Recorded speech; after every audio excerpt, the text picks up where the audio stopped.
Sure. Good. Well, I'd like to thank Jessica and also Colin as well. Thanks so much for all of you being here. My name is Barbara Tyran, and I'm Director of Washington and State Relations at the Electric Power Research Center, which is known as EPRI. So let's begin by starting with what is EPRI. So EPRI, the Electric Power Research Institute, was founded about 40 years ago. And this came after the outages in New York and the Northeast. You may have heard of those. And as a result of that, thank you. As a result of that, why the leadership of the state public utility commissioners, the NARUC leadership, and the industry CEOs gathered together in the early 1970s and said, we need to think about something that will avoid future power outages such as we've just experienced. Perhaps an institution that would conduct research and development and scan the long-term technology horizon for new developments and ways to continue to improve the power delivery infrastructure and generation and end use would be something that would be helpful. And so with that encouragement between industry and the commissioners, EPRI was founded. And as I mentioned, that was over 40 years ago. We have grown over that time so that now 90% of the domestic electric utility industry participate in our research programs and services, and 25% of membership is now international outside the United States. So it's been a very much of a growing enterprise. We do conduct research and development, all forms of generation, through the power delivery infrastructure and then to the customer, which means either energy efficiency, energy storage, electric transportation, anything that touches the actual customer. And as you're going to hear today, that relationship with the customer is evolving literally right now, and we're going to explore that here together and then talk a little bit about what that means. So you may have noticed that my cover slide talked about the integrated grid. So that's what I'm going to begin with, which is talking about EPRI's analysis of the integrated grid. And we'll work through that a little bit and talk about that together. And then, because we are in Washington, D.C., those of us here in the room anyway, why I'm going to then bring in some discussion about what are some of the breaking developments here in the Washington arena with the federal government and others.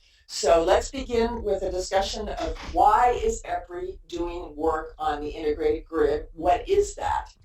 And please do feel free to stop me at any point if you have questions, comments, insights that you'd like to share with everyone. We have plenty of time for that, so do not hesitate to raise your hand. So what we have today is a grid that is interconnected but not necessarily integrated. And when I say that, that means that we have increasing examples of renewable energy resources coming on to the system, but it's not always clear to the system operator that they're there. That's something called situational awareness. And if the system operator doesn't know, for example, that the building across the street has installed PV panels, the system operator then cannot manage the system optimally without that knowledge. So that is how we're trying to get all of the resources integrated into the power delivery infrastructure so that we can optimize the value of all of them. And that is the essence of the integrated grid, is considering our baseload generation assets, the new and evolving distributed energy resources, the capabilities of the current infrastructure and how to improve those capabilities to enable optimal utilization of all resources. Because at the end of the day, at EPRI, our mission is that we support affordable, reliable, and environmentally sustainable electricity. And so affordable, of course, is right there at the forefront. And we want to make sure, like we do on many areas, that we are using resources effectively. So we actually began this effort over a year ago. It was actually about 18 months ago at the National Association of Regulatory Utility Commissioners Conference. That they go by the acronym NARUC, so you'll hear me referring to that as NARUC. At their conference in February of 2014, we released a concept paper that essentially laid out what I just described, which is what is the integrated grid, why is EPRI working in this space, and what needs to be done to advance these concepts. Then this year at the NARUC 2015 conference, which was in Washington in February, we came forward with a benefit cost framework that will enable all energy stakeholders who are interested in being able to assign values to the various components of the delivery infrastructure, the distributed energy resources, the baseload generation, but also the entire power delivery infrastructure. How do we understand what each contributes to the overall electricity enterprise, and how is that changing? Because it is changing right now, which is a very exciting time.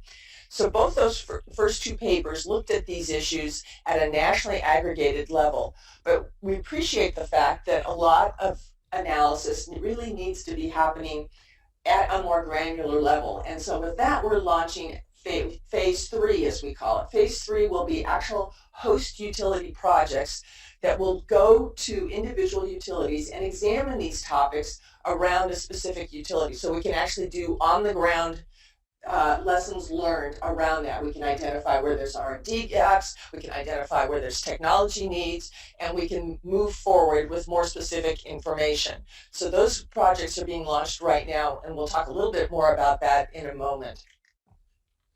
So a lot of customers are enjoying the fact that they are increasing their relationship with their electricity supplier.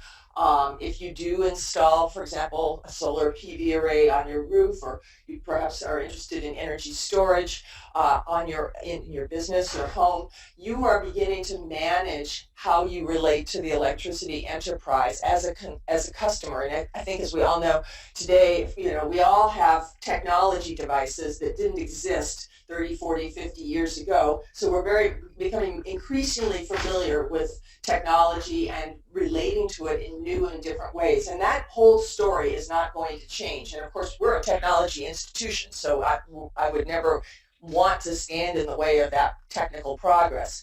But as we go forward, we need to remember that customers want to exercise choice in how they relate to the electricity enterprise, and that we need to think about this because we are, at the end of the day, a nonprofit institution that wants to fulfill a public interest mission.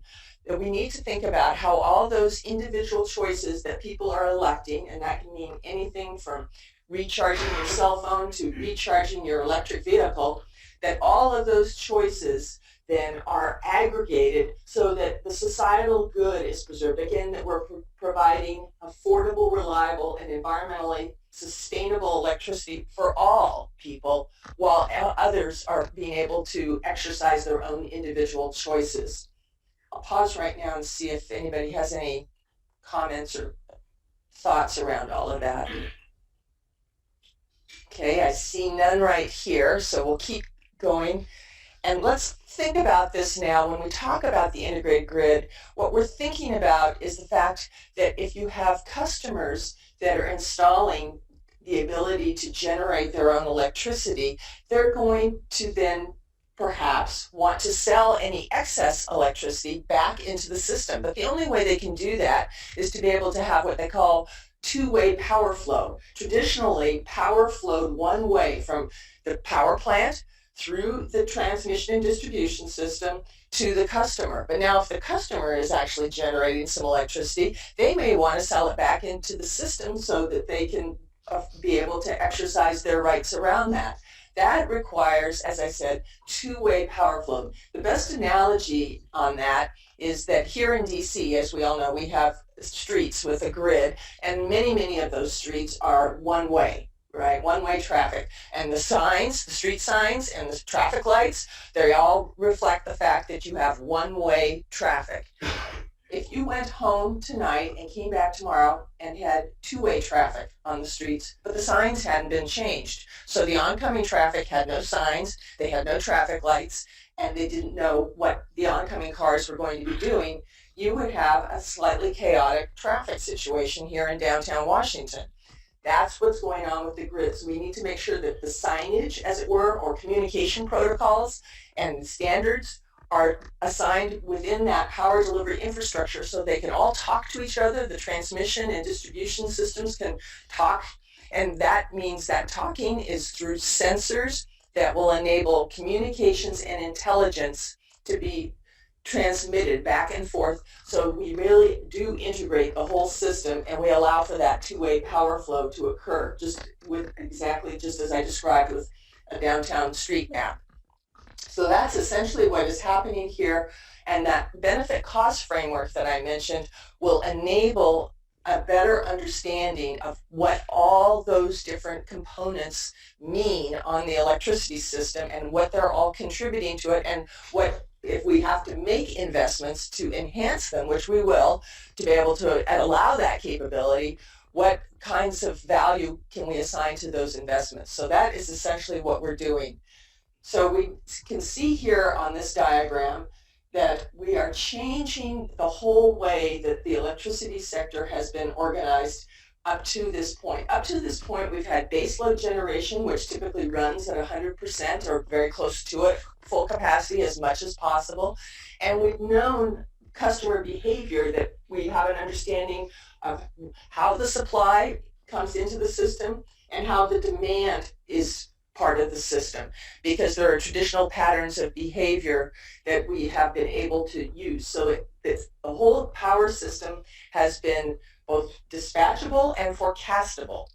Now, when you see that all of us have so many electronic devices in our homes, on our persons, wherever, and we know that more and more are coming, and we know that people, as I mentioned, would like to, in some cases, generate their own electricity, it means that we have more variability on the system. We don't exactly know how much everybody is using as well as we did, and we don't know when they're generating. Because the reality of distributed energy resources, using solar and wind as an example, is that the wind is not always blowing and the sun is not always shining. So you're not generating if those occurrences are not happening.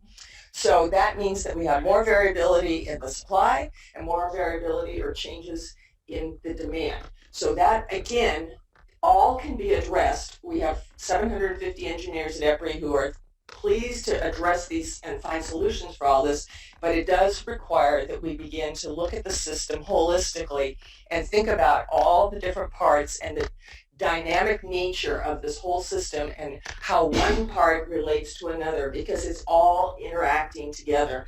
And I think, as everyone in the room knows, you need to have simultaneous balance between the supply and the demand of electricity at all times for the system to function properly. So let's think about what does that mean. We talked about the changes that are happening with consumers actually becoming energy producers today. We also talked about the fact that the loads are becoming more interactive and dynamic, which is changing. We also know from the prior slides that we're asking more of the transmission and distribution system than it was originally designed to do. So it needs to be improved and enhanced to enable that capability. And then what we're also asking, particularly if states have a renewable energy mandate, RPS as they call it, why that often means that renewable energy needs to be dispatched first. So in that case, you're asking your more traditional baseload plants to step back and allow that renewable energy to be the first dispatch. That can be done, but that requires new characteristics from those baseload facilities as well. Typically, that would be fossil fuel plants, and so they are being asked to ramp down to allow the renewable to move forward, and then they are being ramped up when we have the variability in those renewable energy resources. So this requires a whole line of research around resilient materials and how do we make those power plants capable of doing what is new and being asked of them, and that they originally weren't being asked to do. So a lot of changes, as you can see, across the entire system around this. And yes, please. One thing that's kind of interesting to me, I heard once that we're moving. I'm so sorry. We are moving more from coal to natural gas, and coal is more easy to ramp up than natural gas. So we also have to deal with that from the fossil fuel So I don't know if it's becoming easier for us to have that flexibility from the traditional generation. Thank you. Thank you. Thank you for your question. Excellent. And your point is very well taken. Yes, you are right. There is because of natural gas prices being low in the country today, as well as concerns around CO2 and other environmental issues. Why absolutely natural gas plants are coming online, and coal use has declined in this country. And so that does impact the whole ramping. We are looking at all forms of plants when we talk about that ramping capability and the robust materials that are needed. So we at EPRI will be researching that across the entire generation fleet. Absolutely. Thank you. Well, you're talking about a lot of systems that involve a lot. You're talking about systems that require a great deal of intercommunication. And so that brings up questions about cybersecurity and how you make systems that are resilient in the face of potential electromagnetic pulse. What's being done to make those things happen? Thank you. Very good point. And as we know, there's a lot of interest in that. Actually, literally this week on Capitol Hill, they're having hearings and markups around that. So, and you're right, the system, it does, what's happening, more intelligence, more communications on the system does mean that there could be more vulnerabilities, but it also means that there's more means to address those vulnerabilities. So it has the capability through the communications and intelligence and those sensors to be effective at combating what you were just discussing. So that ultimately you're talking about is a more flexible system, but what's being done to build up security against cyber attacks? Well, that would be another whole line of work that we actually are, yes, that we are absolutely doing. Yeah, I didn't include that in today's presentation, but absolutely, we've got researchers working on that as well, as do other organizations. But yeah, very important topic. Thank you. So just to sum up on this slide, if there are no other questions, and thank you to those who've asked, what we're talking about here is a much more dynamic system than existed in the past, which is an exciting time to be part of this industry and the whole electricity world. So let's talk about this in terms of, as I mentioned, that benefit cost framework, and essentially what we're doing, and I think we've covered this pretty well, but what we're doing is anticipating the values, how to assign those values, how to look at that framework so that it can be used, as I mentioned earlier, by energy stakeholders, and it's a repeatable, consistent, and transparent approach, so that everybody can understand how to use the framework and how to apply it in their own conditions and circumstances. And so it is available. It's a public document. If anyone would like to read it, by all means, either let me know and I'd be happy to send it to you, or it's also available on the EPRI website, which is www.epri.com. So do feel free to review that. It does have a lot of different engineering language in there. It's a very technical document, but I think it's accessible as well, and there are summaries available if you're interested. So I mentioned at the very beginning that we had the three different phases, the first phase being the concept paper, and then the framework, which we just discussed, but then the third is the pilots, and those are just being launched now. I anticipate that that work will continue throughout this year and next year.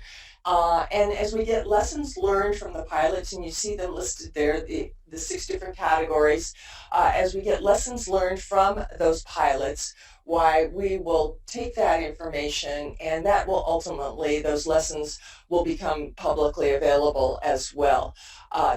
What we've been doing so far is a lot of modeling and scenario analysis, which is very cost effective to do in a laboratory situation, but what the value is of the pilots is that they will be able to then bring forward real life examples, and so we anticipate learning even more from that.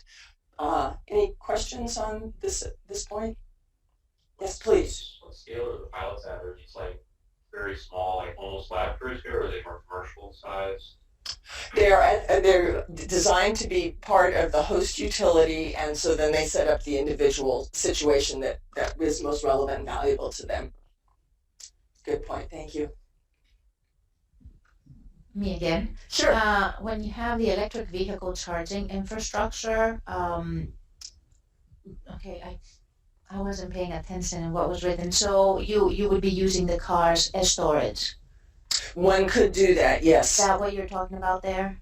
In terms of storage, well, we're also talking, thank you, that's a good point. Actually, there's a lot of technology advances occurring in storage now, and as that develops, we're talking not only about transportation as a storage capability, but we're also talking about stationary storage. So, and the beauty of that is as that technology advances, those two, stationary and mobile storage, can inform each other so that we actually advance the technology for both. So it references that. So when we're talking about storage, primarily it would be actually energy storage on site. Good question, thank you. Any others at this point?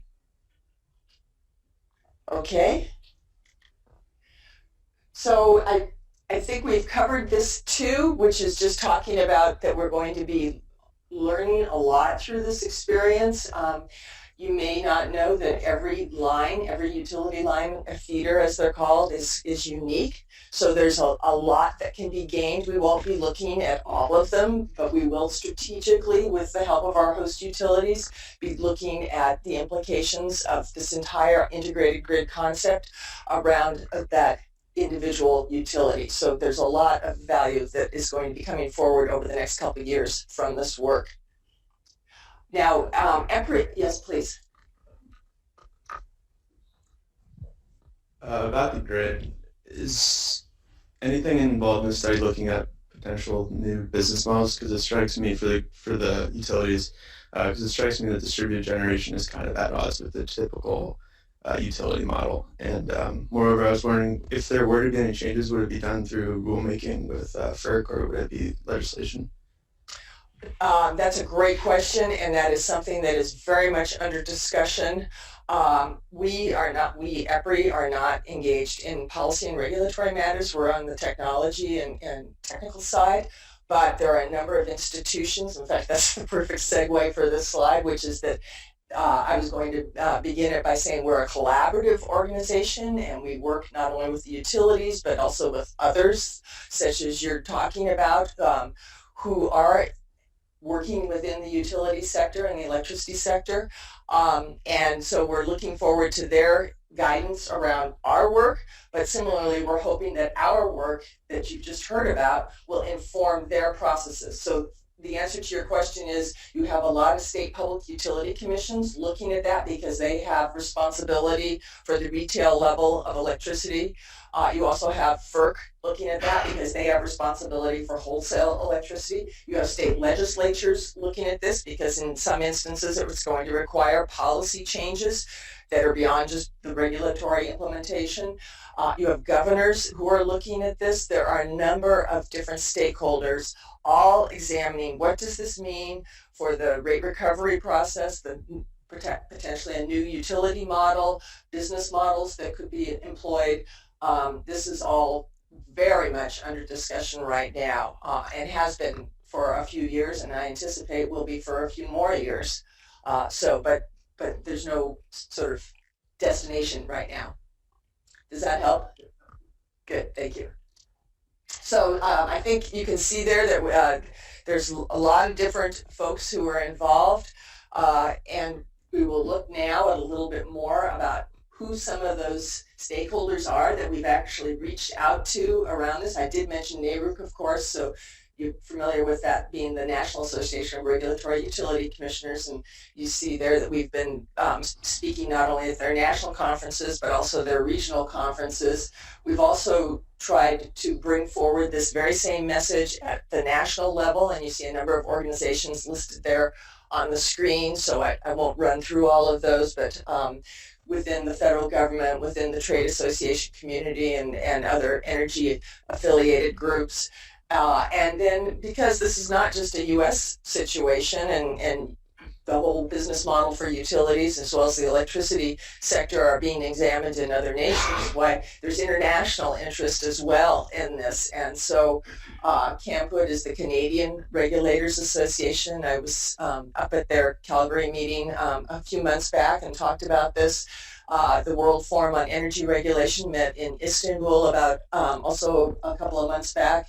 And then the Global Sustainable Electricity Partnership actually had their annual meeting in Rio de Janeiro about a month ago. So you can see that this is coalescing globally around how do we go forward with all these exciting new technical changes, but what does it mean for the utility industry and the energy sector?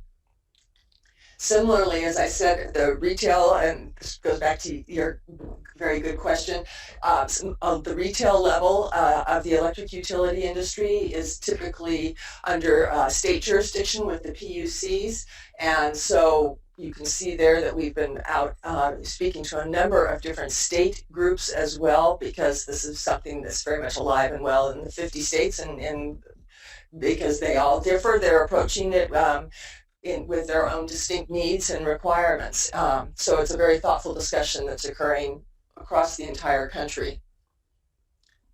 Any questions here? Yes, I think I see.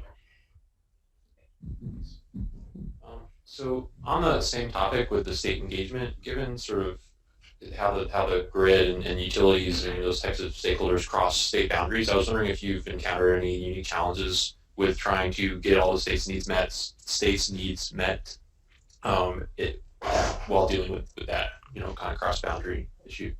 Good. That's a very good point, because oftentimes electric utility companies are multi-state jurisdictional, and then states, as they interact with each other particularly in terms of right now, as they're thinking about environmental compliance on a couple of fronts that we're going to be covering in a minute, why they're also thinking about that cross-state relationship. So yes, the states are thinking about that, and so I think that probably will continue and evolve further. There's no sort of cookie cutter formula, I don't think. I mean, they are conducting these discussions at the various geographic zones, and so with jurisdiction over various utilities and other electricity stakeholders. So not a real simple answer that this is the way it's going to be done and that will be applied everywhere. There's a great respect for individual states and their differences. Any other questions? Okay. As one of America's governors has said, we are the first generation to feel the impact of climate change and the last generation that can do something about it. So today I am here personally as the leader of the world's largest economy and its second largest emitter to say that we have begun to do something about it. The United States has made ambitious investments in clean energy and ambitious reductions in our carbon emissions. We now harness 3 times as much electricity from the wind and 10 times as much from the sun as we did when I came into office. Within a decade, our cars will go twice as far on a gallon of gas, and already every major automaker offers electric vehicles. We've made unprecedented investments to cut energy waste in our homes and our buildings and our appliances, all of which will save consumers billions of dollars, and we are committed to helping communities build climate-resilient infrastructure. Thank you so much. So we first have been talking about what EPRI is doing, but also we at EPRI want to be relevant to what's happening in the policy arenas at federal and state levels, and we've talked about some of those levels already here today. So now you've heard from our president, who's also talking about these very same issues, which is clean energy and the environment, and how do we go forward with advancing technology. So what we're going to look at now together is what is happening at the federal level around all of this. And so obviously the president set the stage there at the climate summit, but let's think about what that means in terms of the federal government arena, beginning with the executive branch. So you see there that DOE launched its quadrennial energy review, the first ever quadrennial energy review that came out, and Secretary Moniz of DOE is right there, the second from the left, and led that effort. And you see there a number of different stakeholders in, actually this is in Pennsylvania, talking about this. And so what will be happening next is that the quadrennial energy review has some recommendations that have been submitted for consideration by Congress, and there will be actually a second installment of the QER coming out in 2016. So this is very much looking at grid modernization, energy efficiency, clean energy, some of the very topics that apply to EPRI's integrated grid work as well. So you'll see that continuing to unfold at the Department of Energy over the next few years. Similarly, we're seeing at the Environmental Protection Agency some rulemakings that relate to electricity, specifically what they call Section 111B and D, which relate to greenhouse gas emissions. I think probably everybody's pretty familiar with this, that if you're reading the trade press, why there's rumors that those final rules will be issued as possibly as early as Monday with a federal implementation plan. A lot of discussion around that. What does that mean for the electricity sector? What's that mean for others? So a lot of attention being paid. That's all happening at the executive branch right now. So again, EPRI's work is very germane to these events. Similarly, we know that those EPA rules need to be considered by the Office of Management and Budget, which is where they are right now, and that's also very much a part of this whole process and public comments around that.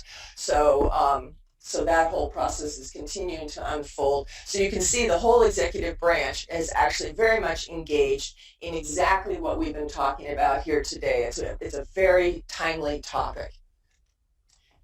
Similarly, actually, Congress, in fact, literally this week, is also very much engaged in these topics.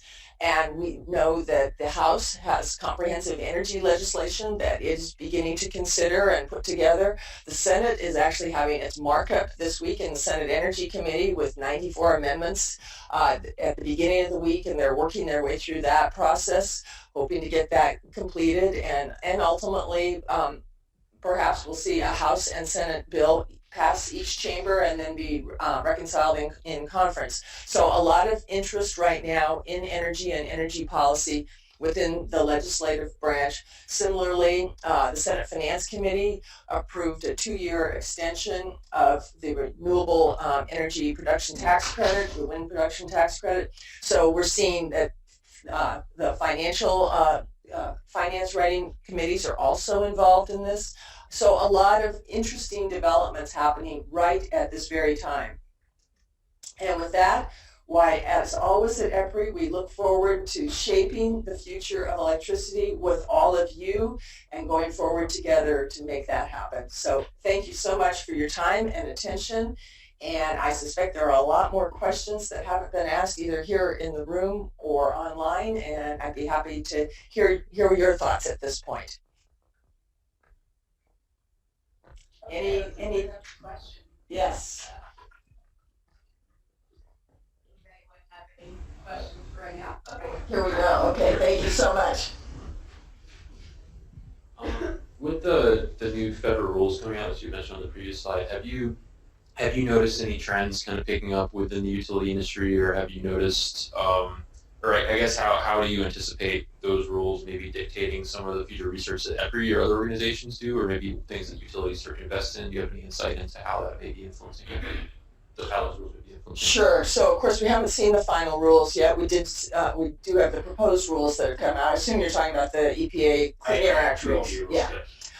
And so absolutely. I mean, as we hear from others around that and our utility members, and as we try to respond to our public interest mission and how to fulfill that, absolutely, EPRI will continue to advance its work in that area. And that's a whole, we've got actually quite a large environment team within the DC office that's working in that area right now. And of course, there are lots of other organizations in town, I'm sure you know, who are also working in that area. So much more to come around that. Thanks very much. Yeah, good point. Anybody else have anything they'd like to offer? Yes, please. I just want to quickly ask about net metering and what EPRI's research or findings have been on the topic, because I know that various different states have different policies, from time of use to value of solar to flat fees, and I was just wondering what research you guys have done on the topic. So our technical work is, we hope, helping to inform policymakers as they consider net metering, but we do not take positions on that itself.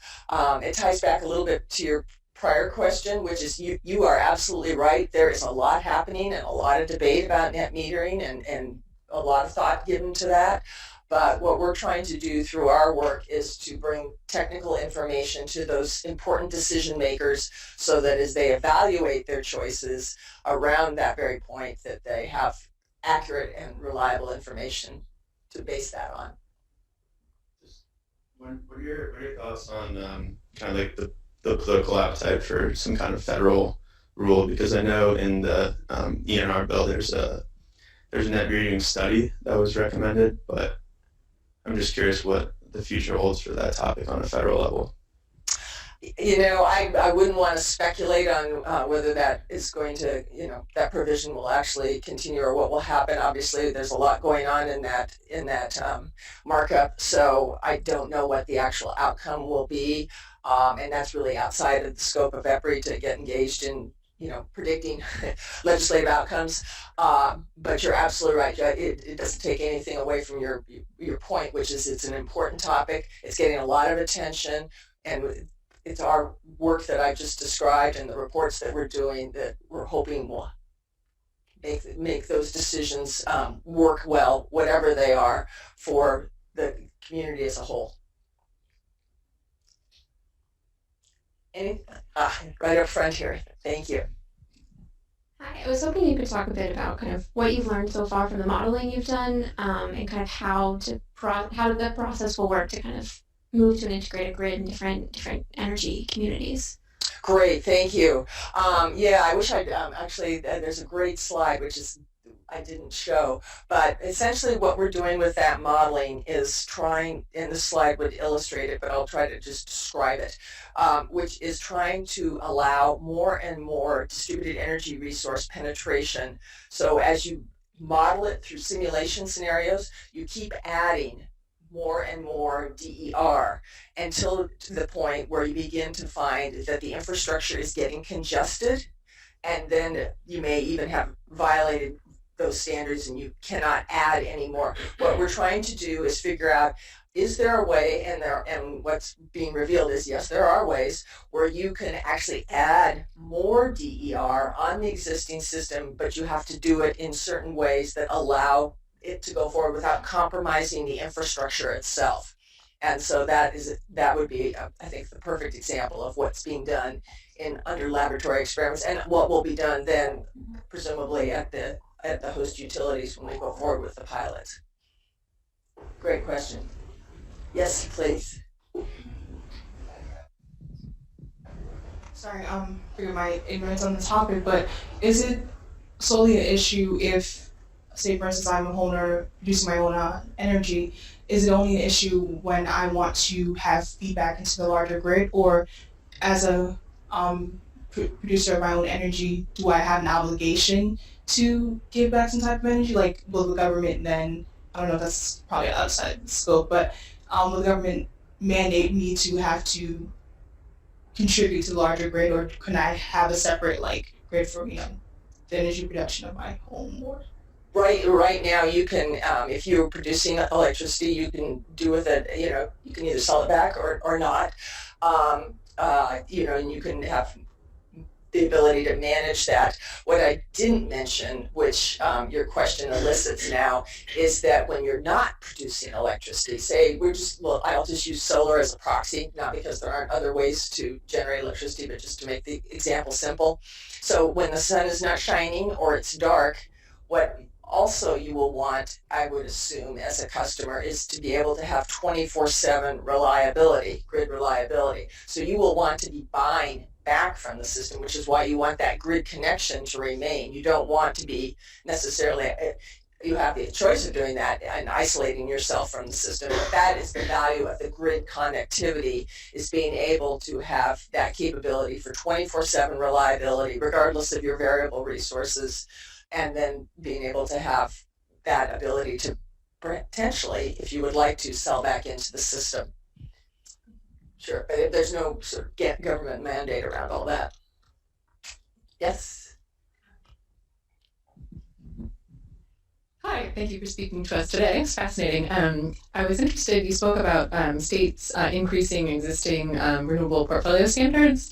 And I'm curious whether increases will sort of drive the adoption of integration technology, or more the reverse. Are states now constrained so that they can't grow their RPSs without them? And sort of where that falls for legislatures and thinking about expanding. So if I understand the question, feel free to clarify if I'm not understanding it properly. So you're talking about whether within the integrated grid work going forward, will that lead to more renewable energy portfolio standards? Is that it? And sort of increases in something like a solar carve out, or maybe vice versa. That's a great question. I don't honestly know what will happen with renewable portfolio standards going forward. There has not been a lot of movement in that regard in the last year or so. There was quite a flurry of activity a few years back, but there has not been. This work is still, very much at an analytical level, but as we go forward with more lessons learned and more real life examples, I don't know it, but certainly what we're trying to do is to support the advance of more distributed energy resources on the grid, so that those assets can be utilized, but then not neglecting the capabilities of what baseload generation can offer the system too. So I would say we at EPRI would always support all fuels and all technologies and want to advance all of them, because at the end of the day, to your question, you never really know where policy decisions will occur or public sentiment will change, or where technology needs will change. So you want to keep advancing everything so that you have a full portfolio at all times, including in the future. So thanks. There's a question up in front here. So you talked about integration of renewable energy sources, and one of the features that's been needed is much more frequent sampling of the system to be able to know how frequently to charge the system with inputs from other sources and so on. So what is the current regulatory requirement, and what's the current technical capability for breaking down the time periods? Is it by second, 5 seconds, 15? Oh, I see. I don't know what the right vocabulary is for describing this, but I know that this has been something that's been ramping up to being more and more frequent. What's the current capability and requirement for it? So that definitely differs state by state. But you're absolutely right. That whole, I assume what you're talking about is then the forecasting capability. Well, it's not just forecasting. I'm talking about operational capabilities. Because if you want to really effectively integrate renewables, you need to be able to back them up in a timely fashion, right, too. So it's really sampling the system, every few seconds practically to be able to switch things around, right, and also to bill properly. You're absolutely right, so and that is very much of a site-specific situation, and so it all is the basic answer to your question is it's all accelerating in terms of the timing. But it's continuing to evolve at different ratios depending on what state and what utility. What would be the range that people are dealing with? I honestly don't know what the range is right now. I just know that the whole time frame is accelerating, and it's very much of an important consideration. Thank you. Yeah, thank you.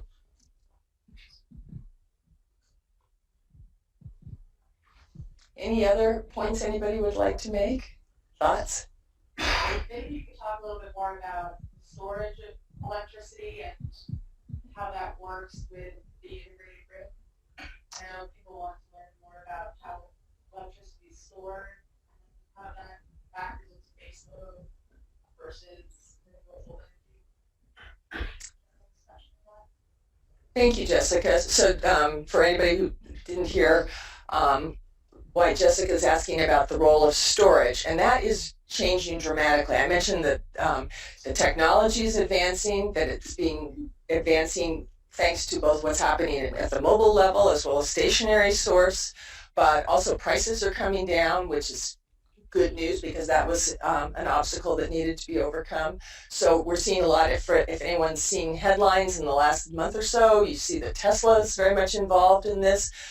We do have 320,000 electric vehicles on the road in the United States today. A lot more models are coming forward between now and 2020, so we're anticipating that you'll see more electric transportation over the course of the next 5 years. It's also happening globally. So again, storage in the transportation sector is very much growing. Storage for stationary site is also growing as people want to and do expect reliability, and as they want to increase their distributed energy renewable penetration. Storage is an amazing way to shift that time relationship, such as the last question referenced, so that you actually, in terms of having simultaneous balance between your load and your demand, storage can actually change the equation so that you can actually tap into it when you need it. It doesn't necessarily have to be generated right at that very moment. That's a complete shift, a complete transformation